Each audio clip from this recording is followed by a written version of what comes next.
fortalezas. Derribando fortalezas.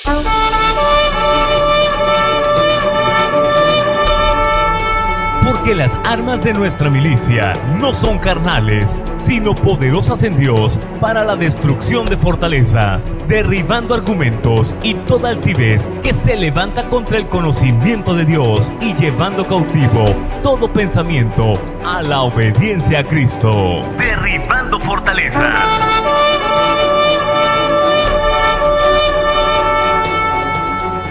En los próximos minutos, a través de estas ondas radiales, seremos testigos del extraordinario poder de Dios. Estamos a punto de iniciar con tiempos de alabanza, escuchando una poderosa palabra de Dios. Vistámonos pues de toda la armadura de Dios y comencemos derribando fortalezas. Derribando fortalezas. Destruyendo fortalezas, destruyendo fortalezas, destruyendo fortalezas, en el nombre de Jesús, Jesús.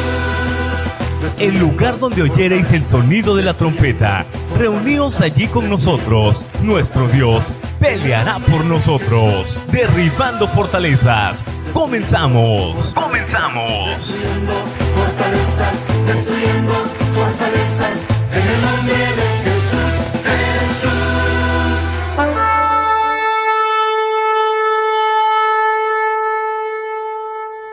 Hermanos, bendiciones. Gracias por estar sintonizando un lunes más este programa, y no solo el programa, sino también la radio, porque todos los programas o todos los hermanos que participan aquí son de bendición, y siempre hay que tener un corazón dispuesto a escuchar.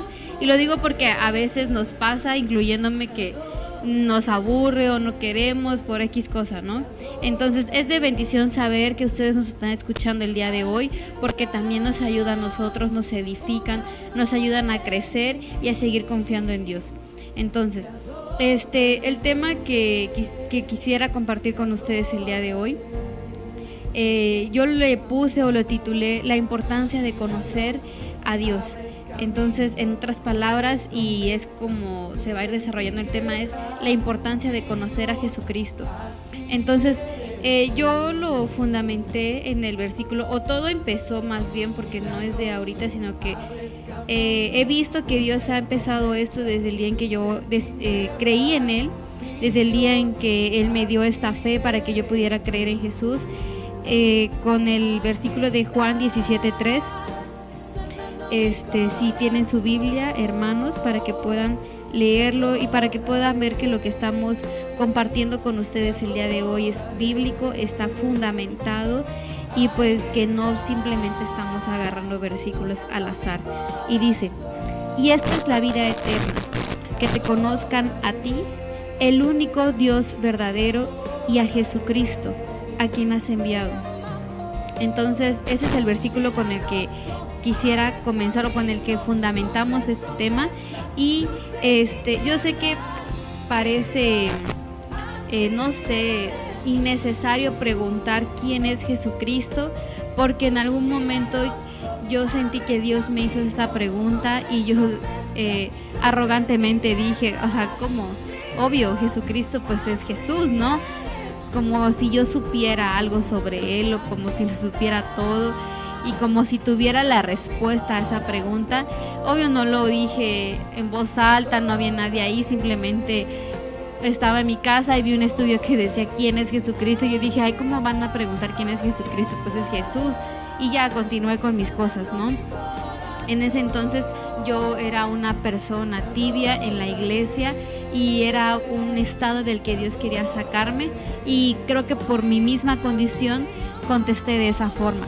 Pero años después, cuando yo creo en Jesús y decido seguirlo, vuelve a aparecer, o vuelvo a ver este mismo estudio de quién es Jesucristo, y por primera vez, y de forma, no sé, sabiendo, teniendo en cuenta, estando consciente más bien de que en realidad no tenía idea de quién era Jesús, salió una respuesta diferente de mi corazón, y fue como decirle a Dios: Señor, no sé quién es Jesús, solo sé que creo en Él, que he creído en Él en este momento realmente, pero quiero conocerlo. Entonces me acuerdo mucho de eso porque fueron dos respuestas totalmente contrarias a la misma pregunta, y aunque en su momento Dios no profundizó en eso en mi vida, o sí lo hizo, pero no sé si no me había dado cuenta o tal vez no era tan puntual en eso, pero en este último año empezó a venir eso a mi vida, de la importancia de conocer a Jesús, por qué debemos conocer a Jesús, por qué debemos conocer a Dios, cómo es Dios, cosas como esas, sus atributos, y empezar a entender y a saber más bien, escuchando prédicas y todo esto, que la importancia de conocer los atributos de Dios reside en que mientras más conozcamos a Dios, más nos vamos a parecer a Él. Mientras más conozcamos a Jesús, más nos vamos a parecer a Él. Y creo que por eso están los 4 evangelios. Si ustedes han leído los evangelios, se han dado cuenta que no todos dicen lo mismo, y que en algunas partes, cuando dicen o relatan y describen un mismo momento, una misma situación, todos lo relatan de forma diferente. Por ejemplo, tal vez no puedo acordarme en cuál de los evangelios específicamente, pero hay 2 evangelios en los que se describe cuando Jesús caminó sobre el agua y los discípulos lo vieron, y Jesús llama a Pedro a caminar sobre el mar. Entonces, en un evangelio es muy explícito al ir describiendo todo ese momento de que ellos estaban en la tormenta, de que las olas estaban sobre el barco, sacudían el barco, entraban en el barco, y el miedo que ellos sentían, y de repente ven a alguien caminar sobre el agua y ellos piensan que es un fantasma, se asustan, y Jesús dice: yo soy, no temáis.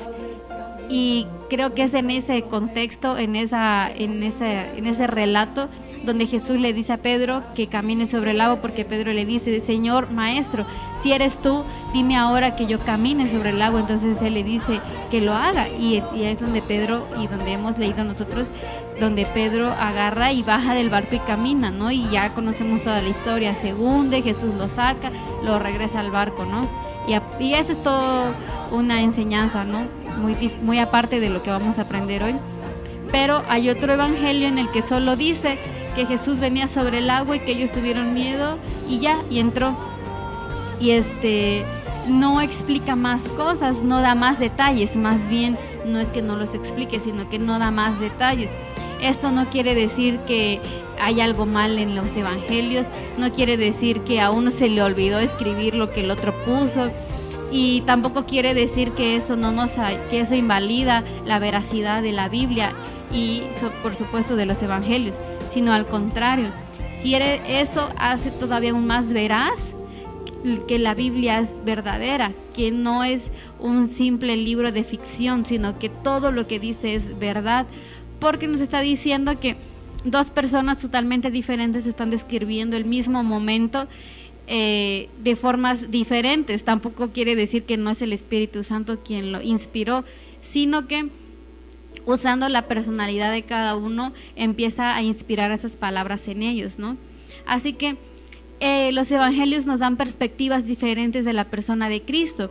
Mientras uno nos dice que hacía milagros, el otro nos dice que era un siervo. Mientras uno nos dice que Él es el Rey que se profetizó en los libros anteriores, que Él es el Mesías de quien se ha venido hablando, otro nos habla de que Él es el Hijo de Dios, que es Dios y toda la divinidad de Jesús.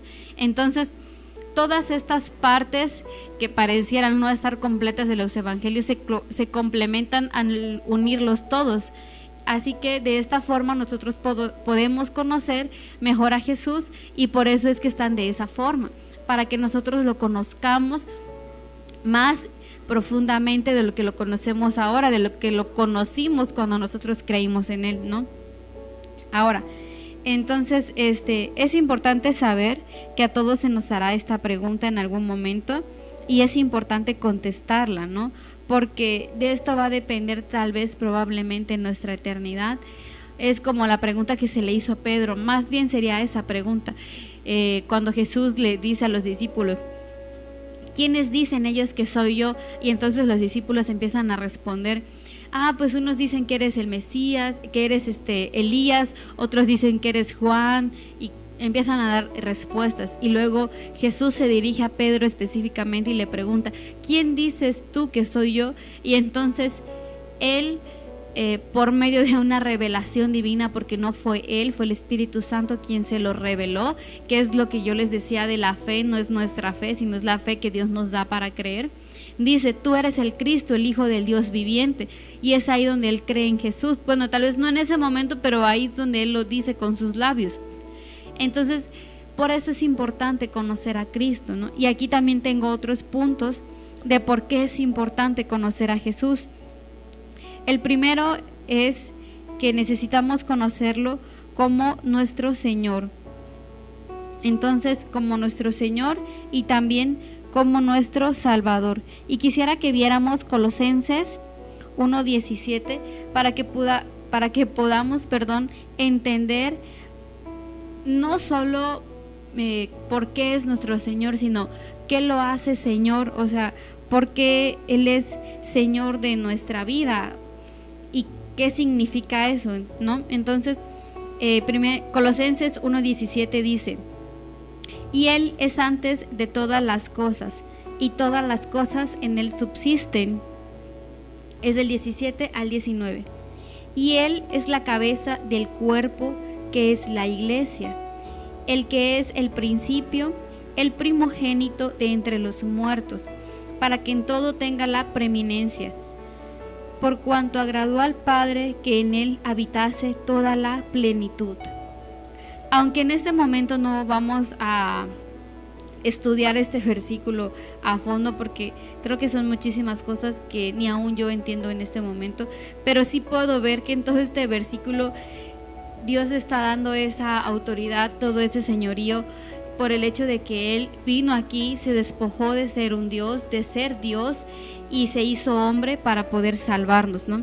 Entonces, en estos versículos nosotros podemos ver que también nosotros somos sus siervos, y lo que quería enfatizar era la parte donde: y Él es la cabeza del cuerpo, que es la iglesia.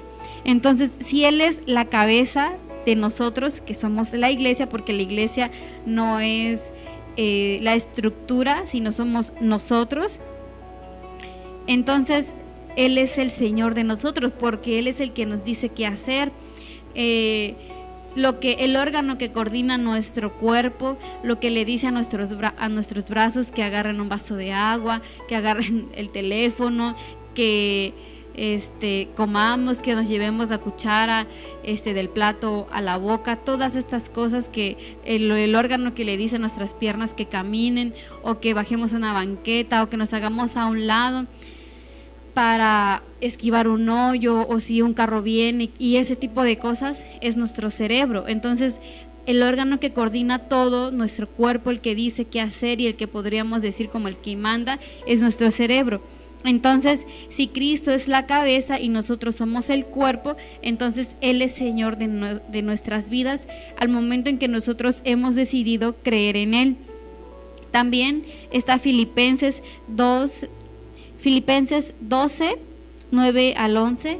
Y hermanos, de verdad los invito a que podamos buscar los versículos para que ustedes también puedan verlo. Hermano, es 2 del 9 al 11. Y dice: por lo cual Dios también lo exaltó hasta lo sumo y le dio un nombre que es sobre todo nombre. Desde ese versículo nosotros podemos entender que cuando Dios lo está exaltando hasta lo sumo, quiere decir que no hay una exaltación más grande que esa. Nadie, ningún otro ser puede ser exaltado más allá que Cristo. O sea, Él está hasta arriba, o sea, nada ni nadie puede estar sobre Él, y Dios no ha exaltado a nadie ni lo hará jamás como lo ha hecho con Cristo. Luego dice: para que en el nombre de Jesús se doble toda rodilla de los que están en los cielos y en la tierra y debajo de la tierra. Porque nos arrodillaríamos ante alguien que no es dueño, que no es Señor y que no merece que nos arrodillemos. De por sí ya muchas veces lo hacemos ante ídolos que levantamos en nuestro corazón. ¿cuánto más no lo haremos ante Cristo, no? Pero aquí no solo dice que los que creen en Él se van a arrodillar, sino dice toda rodilla de los que están en los cielos y en la tierra y debajo de la tierra. Ni siquiera solo nosotros nos vamos a arrodillar delante de Jesús. Todo ser que exista se va a arrodillar delante de Jesús. ¿Por qué? Porque Él es Señor de todo. Luego dice, y toda lengua confiese que Jesucristo es el Señor, para gloria de Dios Padre. Todas las personas en algún momento, que ese momento es cuando Él venga por segunda vez y todos lo vean, donde dice que todo ojo lo verá, van a confesar que Él es Señor, porque así es. No están siendo obligados, como por ejemplo cuando Nabucodonosor, cuando los que trabajaban para Nabucodonosor, le dijeron al rey, ¿sabes qué? Perdón, no es Nabucodonosor, pero sí es en el contexto de Daniel. Había un rey donde y Daniel trabajaba para ese rey, y vienen otros trabajadores de él que están en el mismo nivel que Daniel y le dicen, oye, ¿sabes qué, rey? Daniel, no le dicen así, sino que dicen, ¿sabes qué? ¿Por qué no haces una ley donde todos se tengan que arrodillar delante de una estatua que sea tuya, y que cualquiera que no haga eso sea echado al foso de los leones? Esto lo hacían con la intención de que descubrieran a Daniel orando y así pudieran matarlo, ¿no? Entonces, lo que quiero decir con esto es que Él obligó a las personas a que se arrodillaran delante de Él, y las personas lo hicieron, pero no fue todo el mundo, no fue toda rodilla que estaba en los cielos, ni en la tierra, ni debajo de la tierra. Simplemente fueron todas las personas que vivían en ese lugar y que estuvieron dispuestas a arrodillarse delante de esa estatua, menos Daniel, ¿no? Entonces él no se arrodilló ante eso porque su Señor no era ese rey, sino en este caso era Dios. Es lo mismo que nos quiere decir Filipenses 2, del 9 al 11. También podemos leer Romanos 1:1 y vamos a encontrar el mismo concepto, donde dice, Pablo, siervo de Jesucristo, llamado a ser apóstol, apartado para el evangelio de Dios. Aquí Pablo está reconociendo que Jesús es su Señor y que Él es simplemente su siervo. Entonces, en este concepto, si uno se autodenominaba o decía ser siervo de alguien, era porque ese alguien era su Señor, era su dueño, y esa persona podía decirle qué hacer a ese esclavo, ¿no? Incluso en el original del Nuevo Testamento, cuando la palabra siervo aparece, el original no dice siervos, sino dice esclavos. Y la razón por la que no se tradujo como esclavos fue precisamente para no ayudar, o que las personas que tenían esclavos y por ejemplo los traían de África hacia América pudieran agarrarse de esa parte y seguir esclavizando a las personas, porque la Biblia no habla de ese tipo de esclavitud. Pero a lo que voy es que incluso Dios así nos define como esclavos suyos, y si somos sus esclavos, Él es nuestro Señor. También en Juan 1:3 podemos ver este hecho o este concepto, donde dice, Juan 1:3 dice, todas las cosas por Él fueron hechas, y sin Él nada de lo que ha sido hecho fue hecho. Entonces Él es Señor, y lo podemos ver porque por Él fueron hechas todas las cosas.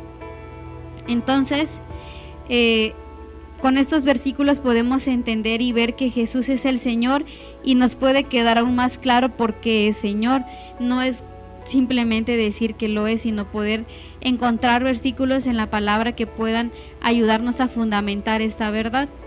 El último versículo para fundamentar esto también podemos encontrarlo en Marcos 4:35, y se los voy a leer, y dice 4:35.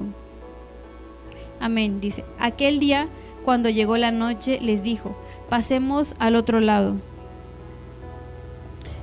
Creo que era Mateo. Bueno, el otro punto no era Marcos, porque no era ese versículo, hablaba de otra cosa. El otro punto es que Él es nuestro Salvador, Y es otra razón por la que nosotros debemos conocer a Jesús, es otra razón por la que debemos conocer su persona y debemos dedicar nuestra vida a conocerlo, y es en Juan 1:12, y creo que muchos conocemos ese versículo, y dice: mas a todos los que le recibieron, a los que creen en su nombre, les dio potestad de ser hechos hijos de Dios.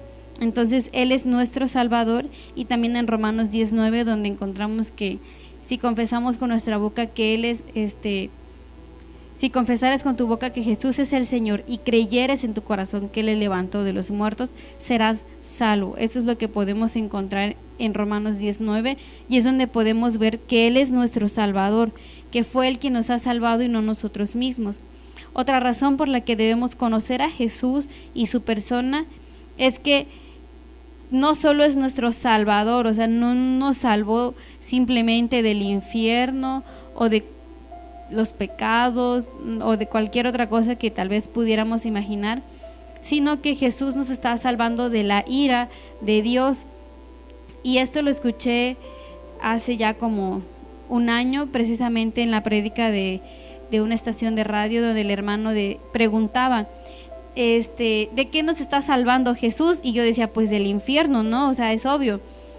Y él decía, no, o sea, no nos salvó del infierno.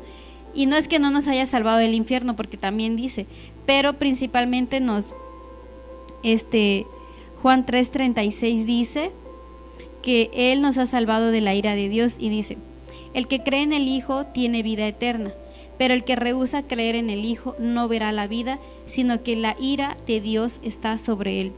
O sea que cuando tú te rehusas a creer en Jesús, ya no hay es como que lo que iba a protegerte de eso ya no lo va a hacer, porque tú estás decidiendo no creer en Jesús, o lo estás rechazando más que nada. También podemos ver esto en Romanos 5, versículo 9, donde es un poco más claro, y dice: pues mucho más, estando ya justificados en su sangre, por Él seremos salvos de la ira. Entonces aquí es más claro y es más directo. Está diciendo que su sangre nos justifica, y que esa justificación que nos da su sangre nos está salvando de la ira. ¿De la ira de quién? De la ira de Dios. Entonces esta ira va a venir sobre todos aquellos que le han negado o que le han rechazado, a los que se les ha predicado y ellos decididamente han dicho que no van a creer en Jesús. Ahora, también es importante conocerlo, o es importante saber quién es Él, ¿no? Eso podemos encontrarlo, igual regresamos al libro de Colosenses, y me gusta cómo explica Pablo esta parte de toda esa faceta, todas estas atributos de Dios en estos versículos. Está en Colosenses capítulo 1, versículo 15 y 16, donde podemos ver: Él es la imagen del Dios invisible. Ahí tenemos una primera descripción: el primogénito de toda creación. Otra descripción: porque en Él fueron creadas todas las cosas, las que hay en los cielos y las que hay en la tierra, visibles e invisibles, sean tronos, sean dominios, sean principados, sean potestades. Todo fue creado por medio de Él y para Él. En la parte donde dice porque en Él fueron creadas todas las cosas, hay otro atributo de Él implícito en eso, que es que Él es creador. Y otro versículo que nos dice que Él es creador es Juan 1:3, cuando Juan empieza relatándonos que en el principio el verbo era Dios y el verbo estaba con Dios, ¿no? Incluso dice: en el principio era el verbo, y el verbo era con Dios, y el verbo era Dios. Y el 3 nos dice: todas las cosas por Él fueron hechas, y sin Él nada de lo que ha sido hecho fue hecho. En Él estaba la vida, y la vida era la luz de los hombres. En estos versículos Juan está hablando de Jesucristo. Él está describiendo quién es Jesús, pero no los está describiendo específicamente como creador del universo. Dios fue el que dio la palabra. Él dijo que sea la luz y fue la luz. Él dijo que se separen las aguas de la tierra y se separaron las aguas de la tierra. Pero el que lo hizo, el que estuvo haciendo posible lo que Dios estaba diciendo era Jesús como el creador del universo. Y así es como nos lo describe Juan en el capítulo 1 y versículo 3. Y según lo que leímos en Colosenses 15 al 16, nos dice que Jesús es igual a Dios, y ese principio también lo podemos ver en Filipenses capítulo 2 versículo 6. Si quieren, los invito a que lo lean para que podamos ver qué es lo que dice la palabra. Dice: el cual, siendo en forma de Dios, no estimó el ser igual a Dios como cosa a que aferrarse. Entonces, igual Pablo, así como en Colosenses, nos está diciendo que Jesús es igual a Dios. Entonces, también podemos ver, según los versículos de Colosenses 1:15, que Él es Dios. De igual manera, podemos regresar a Juan 10:30, y la razón por la que estoy usando muchos versículos de Juan es porque Juan, o el objetivo de Juan, es dar a conocer a Jesús, o dar a conocer la divinidad de Cristo, de conocer a Jesús como Dios. Entonces, Juan es un libro que nos puede ayudar a entender mucho esta parte de Jesús. Y Juan 10:30 nos dice: yo y el Padre uno somos. El 10:38, por ejemplo, nos dice también: mas si las hago, aunque no me creáis a mí, creed a las obras, para que conozcáis y creáis que el Padre está en mí y yo en el Padre. Ambos estaban en cada uno, y esto nos está explicando, nos está diciendo que son uno. Incluso en Génesis podemos ver que cuando dice hagamos al hombre a nuestra imagen y semejanza, se está refiriendo a la Trinidad, a Dios Padre, a Dios Hijo y a Dios Espíritu Santo. Entonces también podemos ver la divinidad de Jesús en el versículo de Colosenses que les leí, y otro versículo que lo respalda es 1 de Corintios 15:47. Igual, hermanos, los invito a que busquen, a que puedan leerlo para que podamos aprender de esto. Y dice: el primer hombre es de la tierra terrenal, el segundo hombre, que es el Señor, es del cielo. Cual el terrenal, tales también los terrenales, y cual el celestial, también, tales también los celestiales. Entonces, igual debemos saber cómo es Él, y creo que uno de los atributos que más destacan de Dios es que Él es santo, es que Él es misericordioso y es que Él es justo. Y cada una de estas tres características, o de esos tres atributos, tienen una razón de ser, tienen una explicación, y son tan profundos que precisamente por eso nos va a llevar toda la eternidad conocerlo. También debemos conocer qué es lo que le desagrada, qué es lo que Él aborrece y qué es lo que Él condena, que son muchísimas cosas, porque a veces nos quedamos con que Dios es amor, y no es que no sea amor, pero porque efectivamente de tal manera amó Dios al mundo que envió a Jesús para que muriera por nosotros, y que a todo aquel que cree en Jesús va a ser salvo. Pero todos fuimos pecadores y Él aborrecía eso. Y hay muchísimos versículos que pueden ir respaldando todo esto, pero Apocalipsis 21:8 resume como que todo eso que Dios aborrece, y dice: pero los cobardes e incrédulos, los abominables y homicidas, los fornicarios y los hechiceros, los idólatras y todos los mentirosos tendrán su parte en el lago que arde con fuego y azufre, que es la muerte segunda. Entonces aquí podemos encontrar una serie de personas que no van a entrar al reino de los cielos, y que por supuesto fue por no haber creído en Jesús. Y dicen: cobardes, incrédulos, abominables, homicidas, fornicarios, hechiceros, idólatras y mentirosos. Nos da 8 tipos de personas que no entrarán en el reino de los cielos por practicar estas cosas y no creer en Jesús. Ahora, ¿por qué debemos conocer a Jesús y dedicar toda nuestra vida a conocerlo?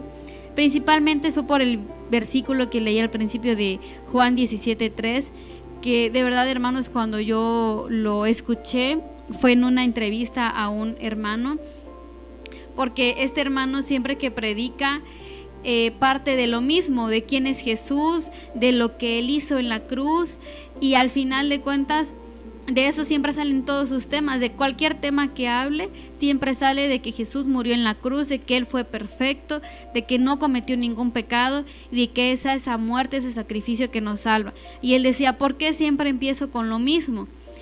Y daba este versículo, decía: aquí nos dice que la vida eterna es conocer a Jesús. Entonces, si la vida eterna es conocer a Jesús, ¿cuánto más esta vida terrenal que es pasajera, ¿no? Y también en otra prédica escuchaba o decía que conociendo los atributos de Dios es como nosotros nos vamos a parecer a Él, y es como nosotros vamos, no sé, a llegar a ser más pacientes, a ser misericordiosos, a ser amorosos, a ser bondadosos, a ser generosos.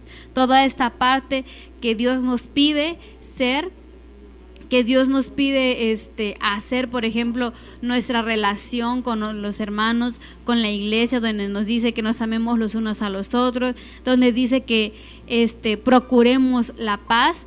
Cuando estudiamos los atributos de Dios, entonces estamos conociendo al que es nuestro Padre, y en medida en que nosotros lo vayamos conociendo, nos vamos a ir pareciendo a Él. Entonces, pero otras razones por las que nosotros debemos conocerlo es porque esto nos da fuerzas, nos da convicción.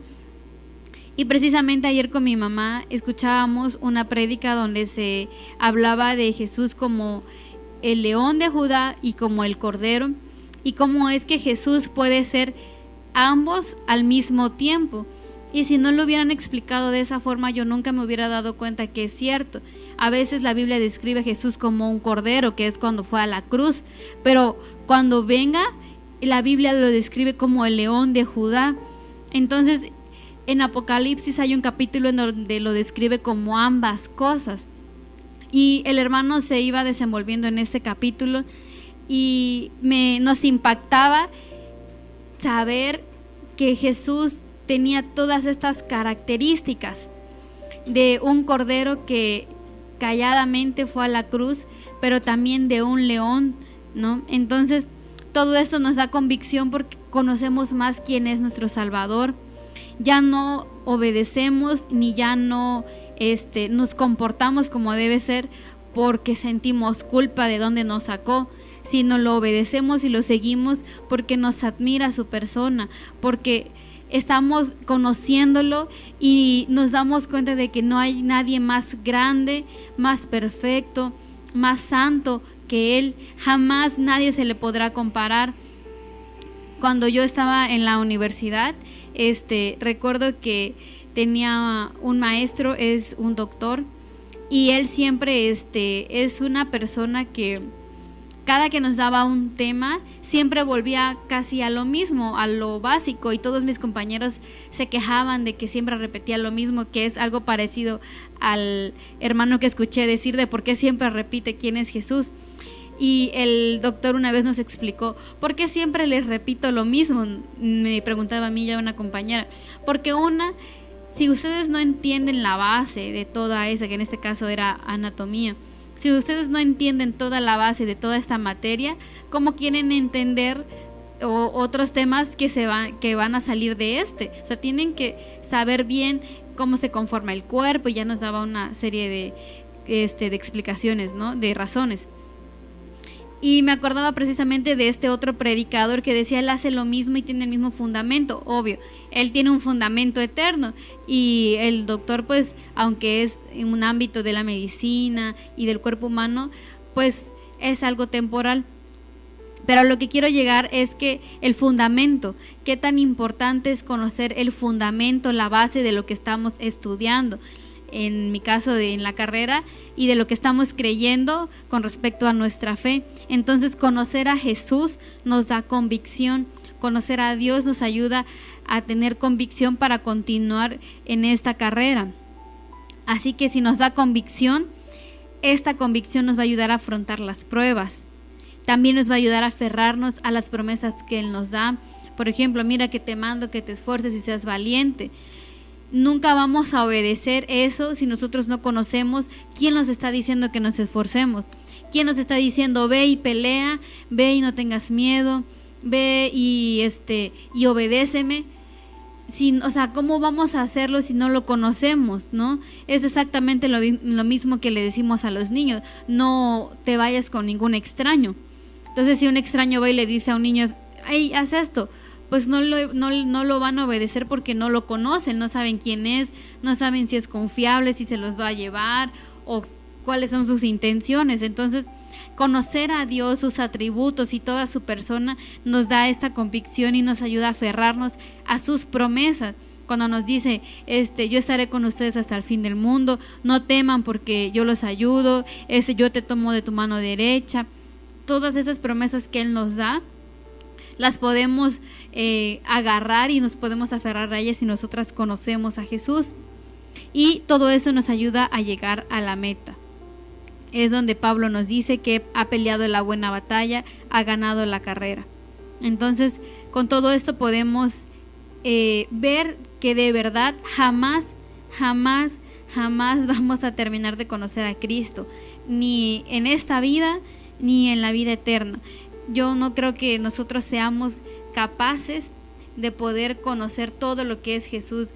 Nuestro cerebro no tiene esa capacidad, pero aún así, lo poco que conozcamos de Él va a ser mucho más que suficiente.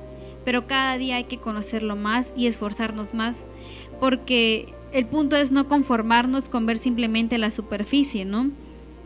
Entonces, si nosotros nos conformamos con cosas pequeñas, nos va a pasar lo mismo que al pueblo de Israel, que no confió en Él, no tuvo fe y al final fue incrédulo, y por su incredulidad ellos se quedaron en el desierto. Ahora, otros fundamentos aún más firmes o más profundos de por qué conocer a la persona de Jesús es porque Él es la piedra angular.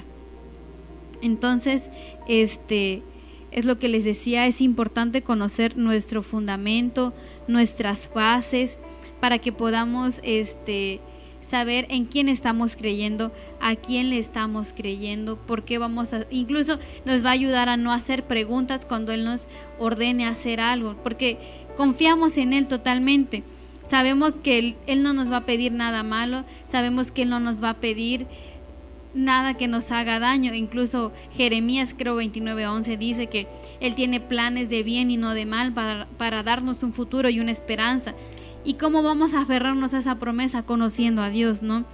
Así que conociendo nuestra piedra angular, vamos a poder confiar en Él y obedecerlo. Anteriormente, por ejemplo, o de dónde sale este concepto o esta frase, y es que anteriormente los constructores en ese tiempo colocaban una piedra que servía como punto de referencia para que así pudieran colocar las demás piedras al iniciar una construcción de algún edificio.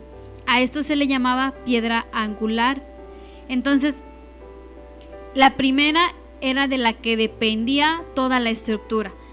Y quiero pensar, yo no soy ni ingeniera civil ni arquitecta, pero quiero pensar que si esa piedra estaba mal colocada o no era una piedra adecuada, porque también me imagino que debía ser con ciertas características, esa estructura iba a correr peligro, no iba a durar, o cualquier otro riesgo que haya al construir mal algo, ¿no? Entonces, de esta piedra dependía todo el edificio y toda la estructura. Y de la misma forma que de esa piedra angular física dependía cualquier edificio que se fuera a construir, toda la creación depende de Jesús, porque Él es la piedra angular. Y toda la obra de redención apunta hacia Él. ¿Qué quiero decir con esto? Que toda la Biblia, desde Génesis hasta Apocalipsis, nos habla de Jesús. Yo le decía a mi mamá ayer, me parece que hace unos años leí una imagen que decía que toda la Biblia hablaba de Jesús, y que a mí me pareció muy bonita y la compartí hasta eso, pero en el fondo yo me quedé con la duda y dije, ¿cómo es que toda la Biblia habla de Jesús si no vemos el nombre de Jesús? Y yo solo tenía como referencia a Isaías, donde habla del Mesías, o de, no sé, algún salmo. Por ejemplo, hay salmos que hablan muy abiertamente de Cristo o de las profecías sobre Jesús. Entonces yo decía, ¿cómo es que toda la Biblia habla de Jesús? ¿O cómo es que toda la Biblia nos apunta a Él? Y les digo, por eso fue en este año que empecé a leer la palabra con esa intención de encontrar a Jesús en la palabra. Es cuando nos empezamos a dar cuenta que está ahí. Por ejemplo, cuando Dios le dice a la serpiente que su simiente va a pisar su cabeza. Y si revisamos toda la genealogía que viene en Mateo, vemos que desde Eva hasta María y hasta José vienen de la misma descendencia. Y también mi mamá me explicaba que también venía desde Noé, porque después de Noé ya no existió nadie más, y podemos empezar como, no es otra genealogía, pero es como otro punto de partida para ir contando las generaciones. Igual todas esas generaciones nos apuntan hacia Jesús, y estoy leyendo Génesis, donde nos habla de los hijos de Jacob. Y primero, Jacob no era el primogénito, pero por todo lo que ya conocemos en la historia, él obtiene esa primogenitura. No fue la forma, pero la obtiene, ¿no?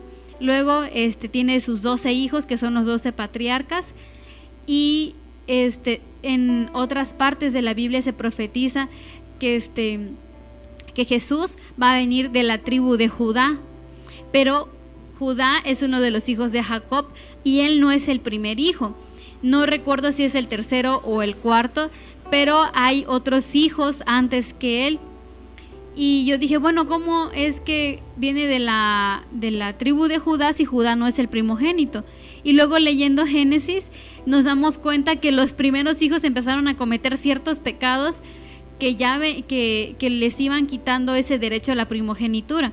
Entonces el primero creo que se acuesta con la concubina de Jacob, y eso le quita automáticamente la primogenitura, y así sucesivamente hasta llegar con Judá, y él se queda con la primogenitura. Y entonces digo, por eso dice que es de la tribu de Judá, porque al final él obtiene esa primogenitura, y no fue porque él se la haya quitado como Jacob, sino que por todo lo que fue pasando quedó en él. Y también, por ejemplo, cuando José llega a Egipto, es normal ver la historia de José como que debemos cumplir nuestros sueños y luchar por ellos, pero no es eso lo que Dios quiere decirnos con esa historia de José, sino es mostrarnos a Jesús en toda esa historia. Cuando José le dice a los 11 hermanos que dejen a Benjamín y que se regresen a decirle a su padre que él se va a quedar, Judá alza la voz y dice, no te quedes con él, sino me voy a quedar yo en su lugar, y José lo acepta. Está representando que Jesús va a morir por nosotros, que él está tomando nuestro lugar para que él reciba ese castigo. Entonces, en muchas otras historias podemos ver a Jesús, y por eso es que les digo que toda la obra de redención apunta hacia él a todo lo largo de la Biblia, y eso es lo que nosotros debemos buscar cada vez que leamos la palabra. Y para esto quiero leer Hechos capítulo 4 versículo 11, donde nos dice: este Jesús es la piedra reprobada por vosotros los edificadores, la cual ha venido a ser cabeza del ángulo. También lo encontramos en Isaías 28:16, que es lo que les decía, es una profecía que es más fácil de identificar cuando leemos. Es muy fácil ver que está hablando de Cristo, pero no es la única parte de la escritura donde habla de Jesús. O sea, toda la escritura habla de él, pero en este momento vamos a leer ese versículo específicamente en Isaías 28:16, donde dice: por tanto, Yahweh el Señor dice así: he aquí, yo he puesto en Sión por fundamento una piedra probada, angular, preciosa, de cimiento estable. El que creyere no se apresure. Aquí nos está profetizando Isaías de Jesús. Otro punto es que debemos conocer a Jesús. Que conocer a Jesús, es conocer a Dios. Antes de que Jesús naciera, el sueño de todos los judíos, por así decirlo, ¿no?, era ver a Dios cara a cara, como lo hizo Jacob cuando luchó con el ángel. Y dice: y vi a Dios cara a cara y fue librada mi alma. Cuando esa parte de la escritura nos dice que el ángel del Señor luchó con él, está hablando de Jesucristo. Entonces, era como algo, no sé, por ejemplo, nosotros los jóvenes, la mayoría o todos deseamos, no sé, lograr algo grande o significativo, ¿no? Entonces, lo mismo con los judíos. Por ejemplo, la familia. Todos deseamos tener una familia, es como un sueño que todos tenemos. Y claro, Dios nos diseñó para eso, entonces esa es otra razón por la que todos lo deseamos. Pero es algo que la mayoría, en lo que la mayoría coincidimos, ¿no? Desear tener una familia. Algo así con los judíos, todos deseaban ver a Jesús cara a cara.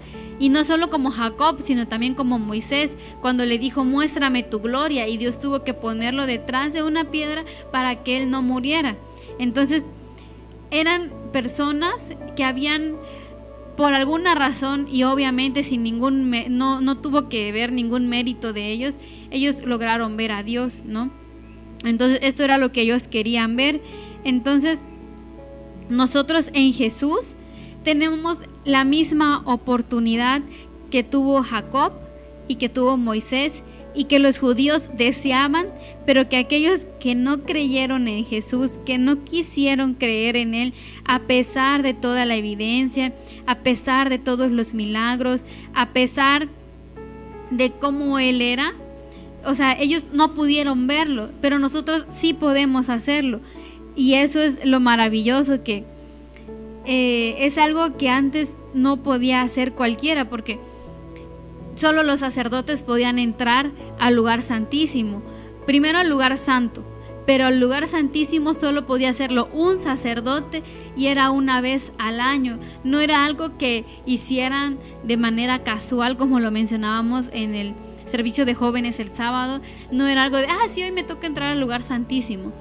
Era cada año, y se tenía que llevar a cabo toda una rituales para que se pudiera entrar. Tenían que llevar cierta vestimenta, eran muchísimas cosas para que ellos pudieran entrar, y no era algo fácil. Entonces todos querían ver a Dios y no se podía, pero viene Jesús, y este anhelo que ellos tenían se estaba cumpliendo en Cristo.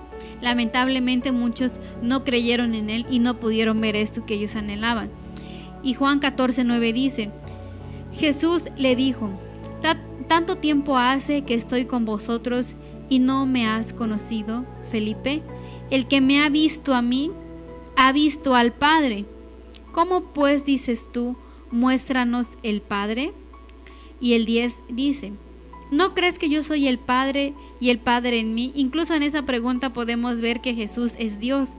La palabra que yo os hablo, no las hablo por mi cuenta, sino que el Padre que mora en mí, Él hace las obras. Entonces, habían muchas razones por las cuales creer en Jesús. Una, eran todas las profecías que se habían hecho en el Antiguo Testamento y cómo Jesús las estaba cumpliendo al momento de iniciar su ministerio. Otra era lo que él predicaba, lo que él decía. Otra razón eran todos los milagros que él hacía. Y a pesar de todas esas razones, muchos no creyeron en él. Pero para los que creemos en él, tenemos la posibilidad de ver a Dios cara a cara y de conocer a Dios, porque Jesús es Dios. Entonces, todo esto nos ayuda a ir cimentando nuestra fe y saber que no estamos creyendo en alguien así insignificante, o tal vez no verlo como un revolucionario o una persona más que pudo jalar multitudes, sino como el que es verdaderamente Dios. También debemos conocer a Jesús, porque Dios quiere hacernos a su imagen.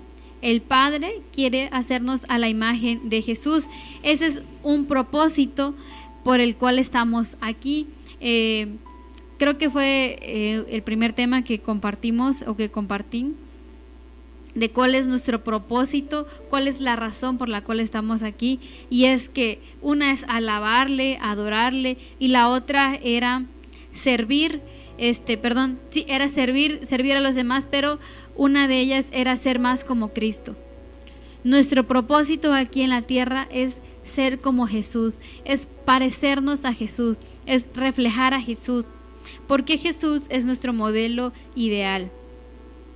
Y vuelvo a lo mismo que les mencionaba al principio. ¿Cómo vamos a ser como Jesús? ¿O cómo vamos a hacernos a la imagen de Jesús? Conociendo sus atributos.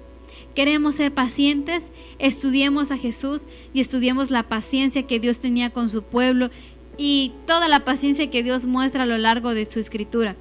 Queremos ser amorosos, queremos tener amor, estudiemos cómo Dios ama, cómo Jesús amó a esas multitudes, cómo Jesús amó a sus discípulos a pesar de todos sus errores, a pesar de todas las cosas que hacían, de todo lo que decían. Por ejemplo, ahí está Felipe, él le dijo: todavía Felipe, me preguntas cómo llegar al Padre, si el Padre está en mí, si me has visto a mí, has visto al Padre. Entonces, él amaba a Felipe, a pesar de que Felipe al final del ministerio de Jesús y antes de que lo crucificaran saliera con esta pregunta, ¿no? Que era algo obvio y que tal vez ya debía conocer pero no conocía. Y eso no quiere decir que Jesús no lo amaba, al contrario, lo amaba y por eso estaba diciéndole esto, ¿no? Pero ¿cómo vamos a ser más como Él? Conociéndolo. Queremos ser santos, guardarnos en santidad. Estudiemos, conozcamos, leamos sobre la santidad de Dios, sobre la santidad que Cristo tuvo durante su caminar, porque si Dios es 3 veces santo y si Jesús es Dios, Jesús también es santo, santo, santo. Y yo escuchaba unas preguntas que les hacían a unos hermanos y decían, ¿cómo es que Dios no puede ser tentado y Jesús fue tentado? Entonces los hermanos debatían entre esta parte y una de las partes en las que decían es que primeramente Jesús es Dios, pero cuando Jesús viene a esta tierra, Jesús también es hombre. Y decían, y se lee en la escritura, que no quiere decir que sea 50% Dios y 50% hombre, sino que era 100% Dios y era 100% hombre, ¿no? Entonces en esa humanidad pues Jesús fue tentado. Pero me sorprendió ver que un hermano decía, porque parecía que estaba causando como dudas pues, y él decía, a ver, si Dios es 3 veces santo y Jesús es Dios, pues Él también es santo y no cometió ningún pecado. Entonces es esta parte de conocer que Él es santo para que nosotros podamos ser santos también, y así con cada cosa que queramos desarrollar, y no es que queramos nosotros, sino que es Dios produciendo el querer en nosotros. No somos nosotros mismos los que deseamos obedecerle, es Dios poniendo ese deseo de obedecerle a Él. Pero es así como vamos a ir creciendo, conociendo a Jesús, conociendo a Dios. Y también es porque la palabra, a través de la palabra vamos a conocer estos atributos, tanto de Dios Padre como de Dios Hijo. Y si lo vamos a conocer por la palabra, es porque la palabra parte el alma y parte el espíritu. Y esto, o bueno, la explicación de este versículo la escuché hace como 2 años con nuestra hermana Dorian y con mi mamá. Y ellas decían que es nuestra parte emocional con nuestra parte espiritual, y que Dios la divide o la separa con su palabra al confrontarnos. Por ejemplo, cuando le habla a las iglesias en Apocalipsis, o cuando dice, por ejemplo, cuando le dice, no seas tibia porque te vomitaré de mi boca, ¿no? Hay un versículo en Isaías 1:25, creo, donde dice, limpiaré todas tus escorias y quitaré toda tu basura. Es un versículo que cuando yo lo leí quedé como en shock, quedé impactada, porque precisamente acababa de creer y de aceptar a Cristo. Y yo decía, ¿por qué me dices esto? O sea, está muy fuerte, se escucha muy feo, y terminé llorando, pero esa era la intención de Dios en mí, que yo pudiera aceptar que todo eso estaba en mi corazón y que lo iba a cambiar. Entonces, así es como la palabra de Dios separa nuestra alma de nuestro espíritu, nuestras emociones o nuestra carnalidad de nuestro espíritu. Nuestras emociones, ya sea envidia, vanidad, avaricia, egoísmo, todo ese tipo de cosas que hacen que nosotros deseemos gloria para nosotros y no se la queramos dar a Dios. Eso es lo que la palabra separa, nos confronta con nuestras verdades, con lo peor de nosotros, saca a la luz lo peor, lo más oculto, el pecado que quisieras que nadie supiera. Dios lo saca y nos lo muestra, pero no es para avergonzarnos, no es para hacernos sentir, para reprocharnos algún pecado, sino es para limpiarnos y para que esto quede separado, y para que nosotros no dependamos de nuestras emociones a la hora de servir y de creer en Cristo. Y esto lo podemos ver en Hebreos 4, versículo 12, donde dice: porque la palabra de Dios es viva y eficaz, y más cortante que toda espada de 2 filos, y penetra hasta partir el alma y el espíritu, las coyunturas y los tuétanos, y discierne los pensamientos y las intenciones del corazón. Un ejemplo muy claro y muy frío, no sé cómo decirlo, es cuando en el libro de los Hechos se estaban empezando a congregar los primeros cristianos, y muchos empezaron a vender sus terrenos para que pudieran, no recuerdo si era para que pudieran hacer el templo o para que ellos pudieran darlo a las personas que no tenían. Y una pareja dice que ellos también lo van a hacer y venden su terreno, pero lo que ellos dijeron fue que iban a dar ese dinero para la iglesia, para el servicio. No dijeron vamos a dar el 50%, el 70%, el 90%. Dijeron vamos a darlo todo. Pero a la hora de vender y de tener el dinero, ellos no dan todo, sino que se quedan con una parte. Entonces ellos vienen y dejan el dinero con Pedro, y el Espíritu Santo le revela, y él les dice a ellos: ¿por qué tuvieron esta intención en su corazón y luego mueren? Entonces es como que muy muy cruel, o pudiéramos decir: ay Señor, ¿por qué hiciste eso? ¿Por qué los mataste si solo se quedaron con un poquito del dinero, si no se lo agarraron todo? Y es que no fue eso, fue la intención con la que lo hicieron. Para empezar, no era que estuviera mal que se quedaran con un poco, era que ellos mintieron. Si ellos querían quedarse con una parte, entonces debieron haberlo dicho desde un principio: vamos a vender esto, nuestra propiedad, y nos vamos a quedar con el 20% y el 80% lo vamos a dar. Ok, no pasa nada porque ustedes lo están diciendo de esa forma. Y fuera el porcentaje que fuera, no es eso lo que estuvo mal, sino que ellos dijeron que lo iban a dar todo, y luego se sintieron tentados por quedarse con una parte de ese dinero y quisieron engañar no solo a Pedro. Quisieron y creyeron que estaban engañando al Espíritu Santo, que estaban engañando a Dios. Y Dios no puede ser burlado. Nadie puede engañar a Dios, porque así como lo dice Hebreos 4:12, que Él discierne los pensamientos y las intenciones del corazón. Él puede ver la intención y el pensamiento más profundo que haya en nosotros. Incluso aunque nosotros no nos demos cuenta que está ahí, Él puede verlo, o aunque nosotros aún no lo hayamos identificado, Él ya lo vio. Entonces es esta parte de que, conociéndolo a Él por medio de su palabra, Él va a separar esta parte emocional de nuestra parte espiritual. Y también para esto de que Dios quiere hacernos más a la imagen de Jesucristo, vamos a leer Romanos 8:29, donde dice: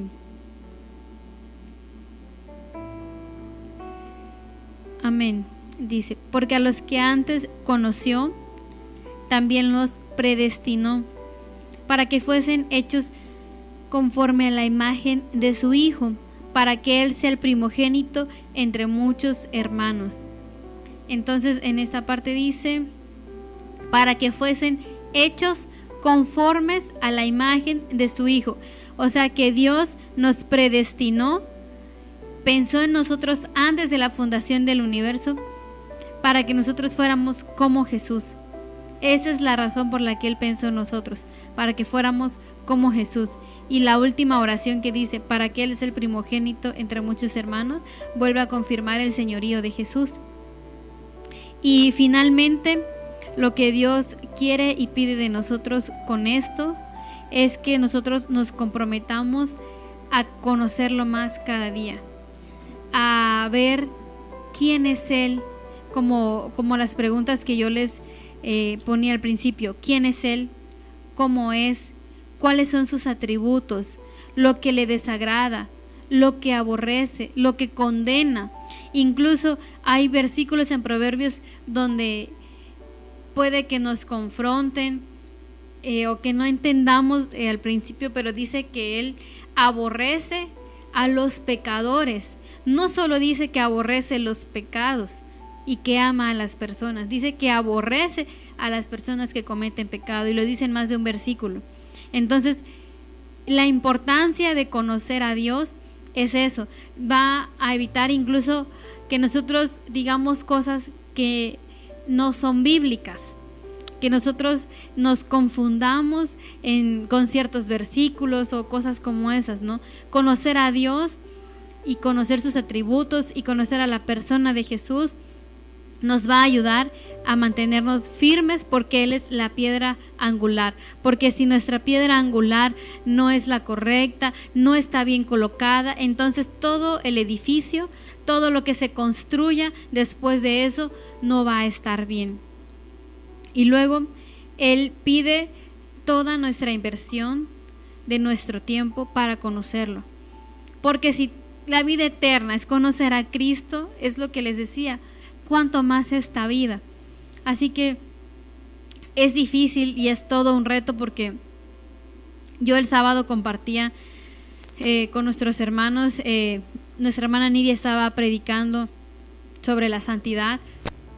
Era un tema, un estudio que estábamos haciendo, y al final de ese estudio venía la pregunta de por qué, o que fuéramos sinceros y dijéramos que en una escala del 1 a 10, qué tan motivados nos sentíamos a conocer o a pasar tiempo con Dios. Y yo les decía que yo no podía poner un 10, no al menos en ese momento, y puse un 8.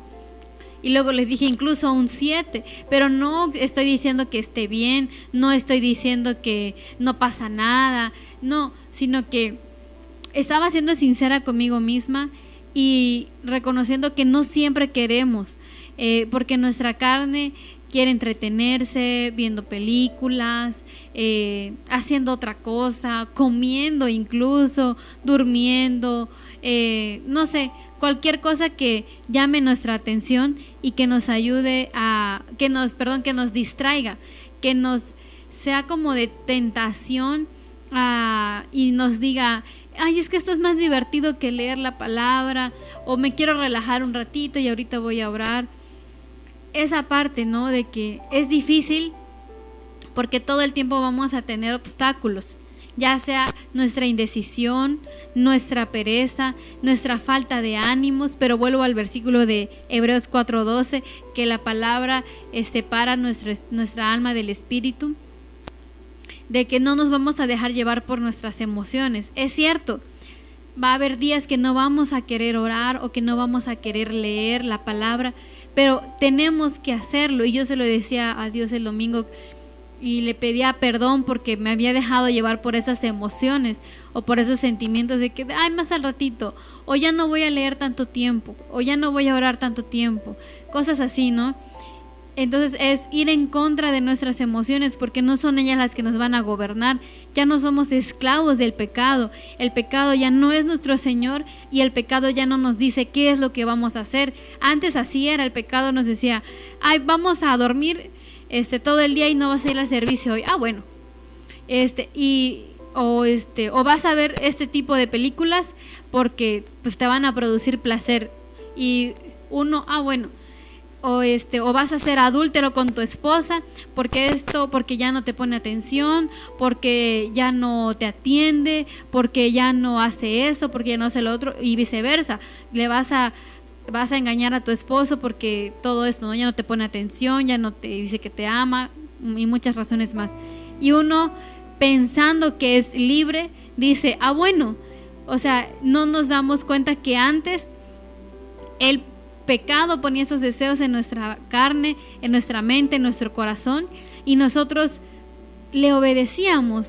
Era como que, o sea, igual que como Dios hoy nos dice, tienes que buscarme en oración, pero no le decimos, bueno, o sí, Señor, como debería decir, como deberíamos decir, sino, ay, Señor, no quiero, tengo sueño, tengo muchas cosas que hacer, tengo mucha tarea, tengo que trabajar, tengo que ir a tal lado, tengo que hacer esto otro. Pero cuando el pecado nos decía, haz cualquier otra cosa, nosotros no poníamos ninguna excusa. Por ejemplo, una fiesta. Nos invitaron a una fiesta y ¿y qué hacíamos? Hacíamos o rogábamos horas para que nos dieran permiso. Y no nos dábamos cuenta que estábamos obedeciendo a la ley del pecado que estaba en nuestra carne. Es lo mismo con Dios ahora. Él es nuestro Señor y Él nos dice qué hacer. La diferencia es que como nuestra carne se opone, vemos resistencia en nosotros y nos sentimos tentados a ceder ante esa resistencia. Y no es así. Ya no somos esclavos del pecado. Él ya no nos dice qué hacer. El que nos dice qué es lo que vamos a hacer y cómo lo vamos a hacer es Dios. Y el que nos va a dar las fuerzas para no ceder ante ese deseo de hacerle caso a lo que el pecado nos decía antes es Dios y es su Espíritu. Así que, hermanos, esa fue la reflexión de hoy, el estudio de hoy. Espero que haya sido de bendición. Tal vez no pude explicarme bien en varios puntos, pero el punto es de que lo conozcamos, porque Él es la piedra angular y de Él depende toda nuestra existencia. Entonces vamos a dejarlos con esta alabanza, hermanos, y que Dios les bendiga.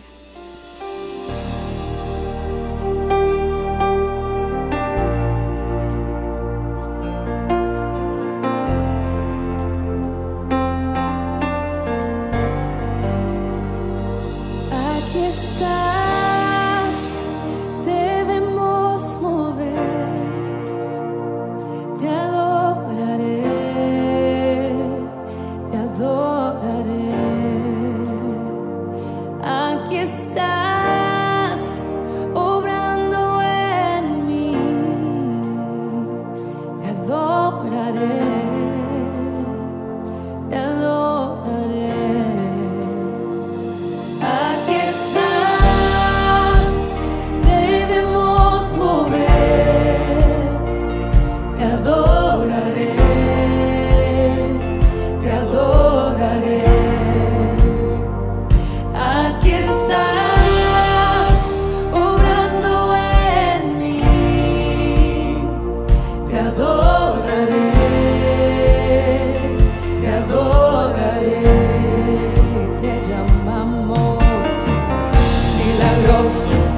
abres camino, cumples promesas, luz en tinieblas, mi Dios, así eres tú.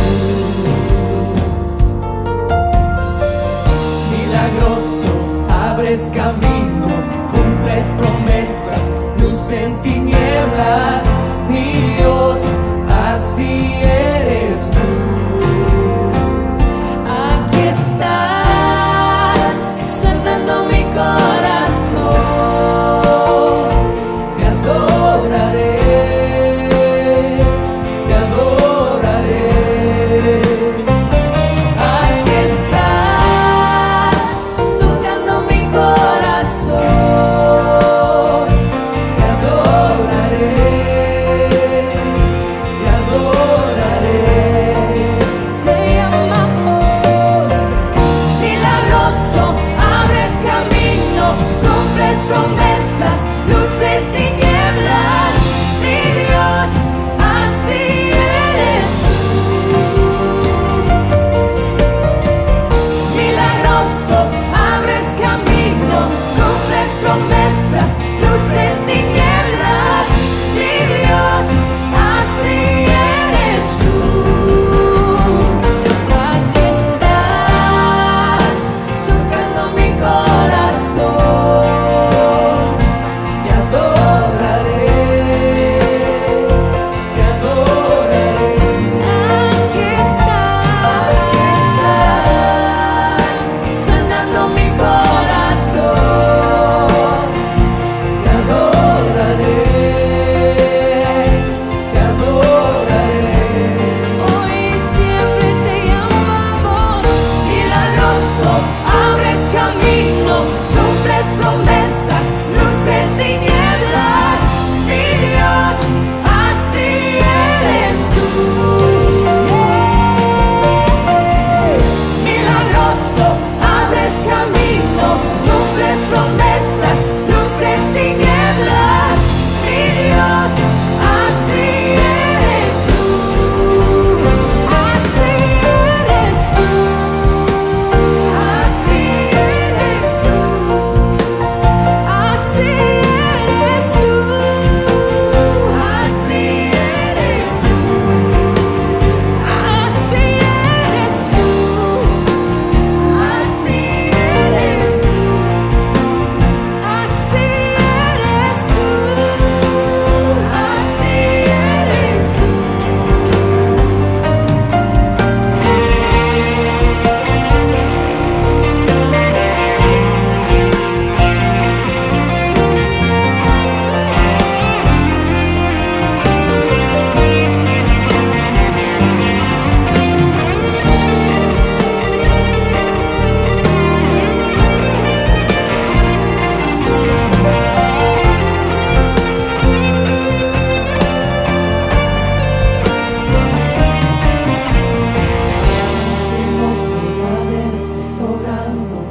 Aunque no pueda ver, estás sobrando. Siempre estás sobrando. Siempre estás sobrando. Aunque no pueda ver, estás sobrando. Aunque no pueda ver, estás sobrando. Siempre estás sobrando. Siempre estás sobrando. Aunque no pueda ver, estás sobrando. Aunque no pueda ver, estás sobrando. Siempre estás sobrando. Siempre estás sobrando. Aunque no pueda ver, estás sobrando. Aunque no pueda ver, estás sobrando. Siempre estás sobrando. Siempre estás sobrando. Milagroso, abres camino, cumples promesas, luz en tinieblas, mi Dios, así eres tú. Milagroso, abres camino, cumples promesas, luz en tinieblas, mi Dios, así eres tú. Milagroso, abres camino, cumples promesas, luz en tinieblas.